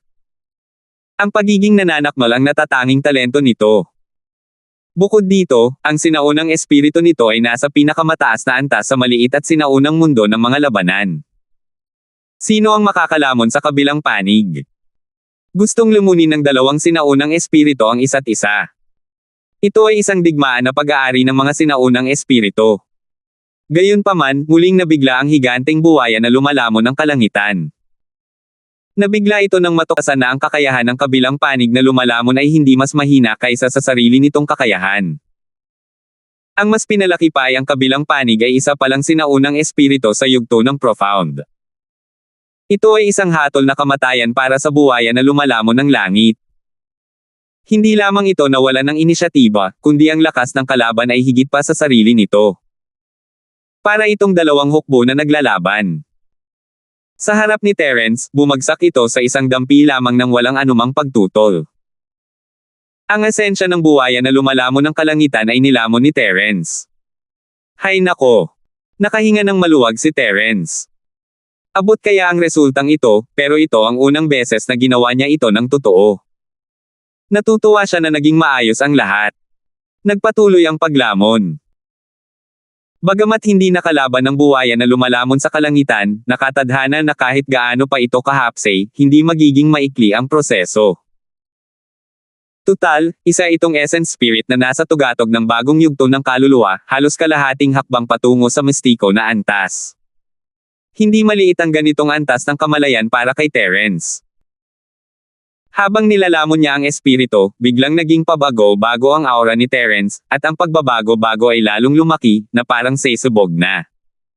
Makakalusot ba siya? Nagulat si Wooking, na nasa gilid, nang makita ang eksenang ito. Matagal nang hindi niya maintindihan si Terence, ngunit hindi niya alam ang eksaktong antas ng cultivation nito. Matapos maramdaman ang malakas na pagbabago-bago ng primordial spirit, hindi niya maiwasang mabigla. Ito talaga ang maalamat na ito ng Profound. Hindi lang iyon, nakakalusot pa rin si Terence. Lumayo ka. Agad na tumugon si Wooking at itinulak si Tudor sa gilid. Hindi niya pinansin ang sarili niyang mga pinsala at nanatili sa tabi ni Terence upang protektahan ito. Ang proseso ng paglusob ay hindi maaaring magambala ng anumang panlabas na salik kung hindi ay hindi maiisip ang mga kahihinatnan. Ang paglunok sa essence spirit ng buwaya na kumakain ng langit ay isang hindi inaasahang hakbang. Gusto lang niyang gamitin ang kamay na kumakain ng kaluluwa, ngunit napilitan siyang gamitin ito ng sitwasyon. Ang pinaka-nagulat niya ay hindi niya namamalayang narating niya ang yugtong ito ay isang pagkakataon para makalusot siya. Sa antas ng misteryosong yugto ng pag-akyat, bawat antas ay napakahirap malampasan. Isa itong tunay na sorpresa para kay Terence. Nasa tugatog na siya ng maagang yugto ng misteryosong pag-akyat, at kung matagumpay siyang malampasan sa pagkakataong ito, nasa kalagitnaan na siya ng yugto ng misteryosong pag-akyat. Gayunpaman, hindi ganoon kasaya si Terence gaya ng inaakala niya. Hindi yun ang pinakamahusay na paraan para mapilitan siyang gumawa ng isang tagumpay sa pamamagitan ng paglamon sa kaluluwa. Maraming nakatagong panganib. Ang nakatagong panganib na ito ay hindi lamang nagmula sa pagkakataon mismo, kundi pangunahin na mula sa buwaya na lumalamon ng langit. Dahil ang bagay na ito ay hindi isang purong sinaunang espiritu, kundi isang cannonball na may lason. Maliban na lang kung kasing talentado siya ng siyam na sanggol, ang paglamon sa espiritu ay may mga kahihinatnan. Ito ang dahilan kung bakit ayaw lumunin ni Terence ang espiritu at kamay na lang ang ginamit niya. Matagal na sana niya itong nagawa kung gusto niyang kalusot, ngunit ang landas ng paglilinang ay parang paglalakad sa manipis na yelo, at hindi ito naging maganda para sa kanya. Sa pagkakataong ito, napilitan si Terence na mapunta sa isang sulok. Napilitan siyang gawin ito ang iniisip ni Terence. Bagamat nakatanggap siya ng hindi inaasahang sorpreso mula sa paglusot, may kaakibat itong problema. Napagtanto ni Terence na ang kanyang pinalakas na espiritu ay hindi na kasing dalisay ng dati. Habang nilalamon ang sinaunang espiritu ng kabilang panig, hindi maiiwasan na ang ilan sa mga emosyon at alaala ng kabilang panig ay masasisipsip, lalo na ang obsesyon bago ito lumunin. Ito ay isang banayad na impluwensya, at gaano man kalakas ang isang tao, hindi nila ito lubusang maaalis. Maaari lamang silang umasa sa kanilang sariling malakas na lakas ng loob upang supulan ito hanggang sa dulo ng kanilang kamalayan. Pagkalipas ng mahabang panahon, ang mga bagay na ito ay unti-unting maglalaho at maglalaho kasabay ng hangin. Sa lakas ng loob ni Terence, kung ang kalaban ay isa lamang normal na tao, hindi siya maaapektuhan sa anumang paraan. Ang lakas ng loob niya ay sapat na para kontrolin ito ayon sa gusto niya. Ang problema ay ang kalaban ay isang buwaya na kumakain ng langit na nag-iwan ng marka sa kasaysayan ng sinaunang mundo ng pakikipaglaban. Sino ang makakaalam kung ilang taon na ang nabubuhay na halimaw? Nakakapanghina ang napakaraming impormasyong ito. Kahit nilunok ni Terence ang essence spirit nito, para itong isang ahas na lumulunok ng elepante. Malapit nang mamatay si Terence sa sobrang sakit. Sobrang sakit ng ulo niya na parang saysubog na. Ilang segundo lang iyon, pero parang lumipas na ang mga taon para kay Terence. Nawalan na ng malay ang isang normal na tao ngayon, pero wala siyang kakaibang talento sa lahi na taglay ng siyam na sanggol na si Grand Sage. Ang walang kapantay na determinasyon ni Terence ang tanging bagay na nakatulong sa kanya na mabuhay. Gayunpaman, hindi nagkaroon ng pagkakataon si Terence na makaramdam ng swerte o maramdaman ang lakas ng mid-stage profound. Nakaranas siya ng isang napakahirap na problema. Ang kanser na orihinal na sumasalot sa kaluluwa ng buwaya na lumalamon ng kalangitan ay hindi lubusang natunaw kasama ng kaluluwa ng buwaya. Sa halip, ito ay inilipat sa ulo ni Terence. Ito ay kasing tigas ng gangrena. Ang tumor na ito ay sanhi ng higanteng buwaya na kumakain ng langit ng pilit nitong nilamon ang mga itlog ng Thai Snake Clan. Kahit ang isang matandang halimaw na tulad nito ay walang magawa at maaari na lamang umasa sa mga espiritual na bunga upang malutas ito ng paunti-unti. Ngayong patay na ito, ang problema ay naiwan kay Terence. 5,430. Sumakit na naman ang ulo ni Terence habang iniisip ang lahat paano niya ito gagawin. Mabuti na lang at pagkatapos ng yugtong ito ng paglilipat, kahit hindi natanggal ang mga tumor, medyo humina ang mga ito. Sakit ng ulo ito para kay Terence, pero hindi naman ito kasing lala ng buwaya na kumakain ng langit. Kaya pa rin niya itong tiisin. Gayunpaman, kung patuloy niya itong babalewalain, sino ang nakaalam kung ano ang mangyayari sa hinaharap? Ayos lang sana kung unti-unti itong maglalaho tulad ng ibang mga obsesyon sa paglipas ng panahon, ngunit paano kung ito ay lalong lumala na parang isang malignant na tumor? Base sa karanasan ng higanteng buwaya na kumakain ng kalangitan, malinaw na hindi ito ang una. Kung hindi sana ito magkakaroon ng mga tumor na ito matapos mabuhay ng napakaraming taon. Habang pinag-iisipan niya ito ng mabuti, lalo siyang nakatatakot sa mga kahihinatnan. Mas gugustuhin pa ni Terence na huwag nang mag-level up kaysa masangkot sa ganitong gulo. Sa kasamaang palad, walang kung sa mundong ito. Ang buwaya na lumalamon ng langit ay walang pagkakataong gawin itong muli, at ganoon din siya. Wala nang hihigit, wala nang kulang, mayroon pa ring siyam na tumor. Maingat na sinuri ni Terence ang kanyang sarili ng 3 beses at dumating sa konklusyong ito. Hindi niya alam kung kayang gamutin ng isang spirit sense fruit ang lahat ng mga tumor na ito. Kung isa lang ang kayang gamutin ng isang spirit sense fruit, magiging lubhang mahirap ito. Mabuti na lang at humina ang mga tumor pagkatapos ng pangalawang paglipat. Bukod sa pagpaparamdam kay Terence ng hindi komportable at iritasyon, wala nang ibang halatang side effect sa ngayon. Maaari niya itong pigilan ng ilang sandali. Hindi napigilan ni Terence ang bumaantong hininga, talagang matalino ang desisyon niya noon. Bagamat agaran ang epekto ng pagkonsumo ng Essence Spirit, isa talaga itong mapanganib na bagay na gawin. Mabuti na lang at matagal na niyang ginagamit ang kamay ng Soul Catcher, kung hindi ay matagal na siyang maaapektuhan ng natitirang kalooban kahit wala pa ang mga nakakabahalang tumor na ito. Pagkalipas ng 2 oras, dahan-daang iminulat ni Terence ang kanyang mga mata. Matapos ang kanyang pagsusumikap, nagawa niyang sugpuin ang 9 na iba't ibang laki ng mga tumor hanggang sa mga gilid. Ligtas siya sa ngayon, ngunit maraming time bomb na hindi niya kayang harapin. Kung hindi siya mag-iisip ng paraan para harapin ito sa lalong madaling panahon, sisubog ito sa maling oras at mamamatay siya ng hindi nalilibing. Boss, binabati kita. Taos-pusong sabi ni Woking, na nagbabantay sa gilid. Ang alam lang niya ay lumakas ng kaunti ang lakas ni Terence, at mas lalong lumaki ang hitang kinakapitan niya. Wala siyang ideya na nasa mahirap na sitwasyon si Terence ngayon. Hehe, wala lang yan. Umiling si Terence nang walang emosyon. Walang sino man ang matutuwa na masangkot sa ganoong sitwasyon. Siyempre, wala siyang planong magreklamo kay Woking.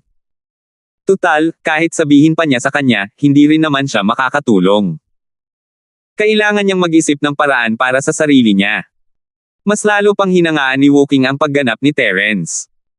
Bagamat lagi siyang walang ekspresyon, hindi niya maiwasang matuwa ng husto kapag nalampasan niya ito. Habang tumataas ang antas, mas mahirap itong maabot, at hindi niya magawang maging mahinahon. Tumayo siya at sinuri si Woking. Kumusta ang mga pinsala mo? Ayos lang. Dati akong nagkakaroon ng frostbites noong naglilinang ako. Sanay na ako.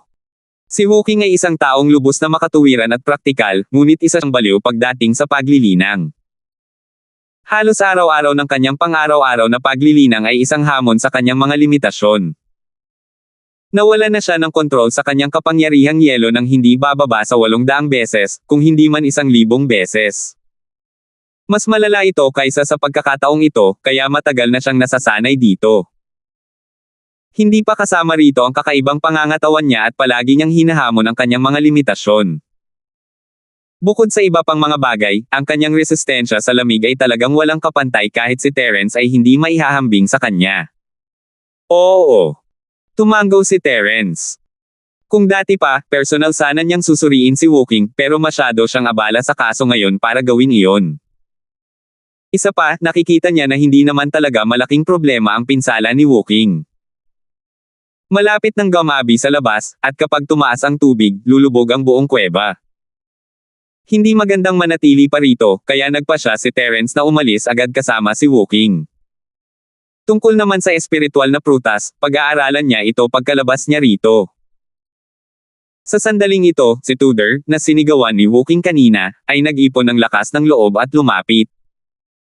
Yumuko siya at sinabing, 2 tagapagtaguyod, salamat sa pagliligtas ng buhay ko. Ang nakababatang kapatid na ito ay lubos na nagpapasalamat, ngunit wala akong paraan para mabayaran kayo sa pagliligtas ng buhay ko. Kung mayroon mang magagawa ang nakababatang kapatid na ito para sa inyo, hindi mag-aatubiling mamatay ang nakababatang kapatid na ito. Nagkatinginan silang dalawa. Hindi alam ni Woking ang nangyari, kaya hindi niya masyadong pinansin ang taong ito. Sa kabilang banda, sinabi ni Terence na mapaglarong tono, magbayad ka ba ng pabor? Ano ang maitutulong mo para sa amin sa ganitong kalagayan? Hindi napigilan ni Tudor ang mamula. May butas ang kanyang balikat at paile ang kanyang braso.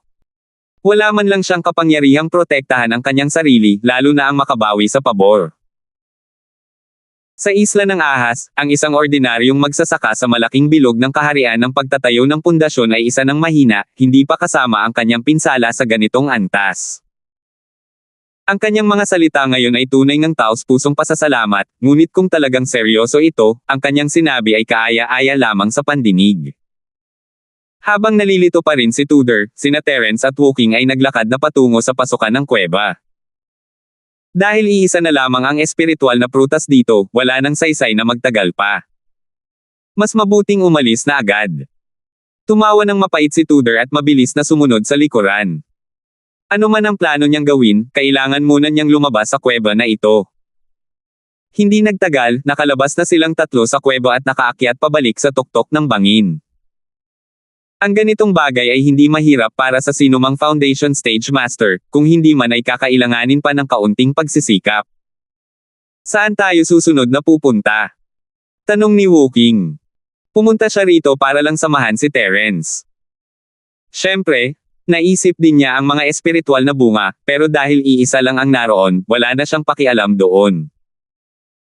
Hindi lang ang kuweba sa ilalim ng lupa, kundi malamang iisa lang din ang naroon sa buong isla ng ahas.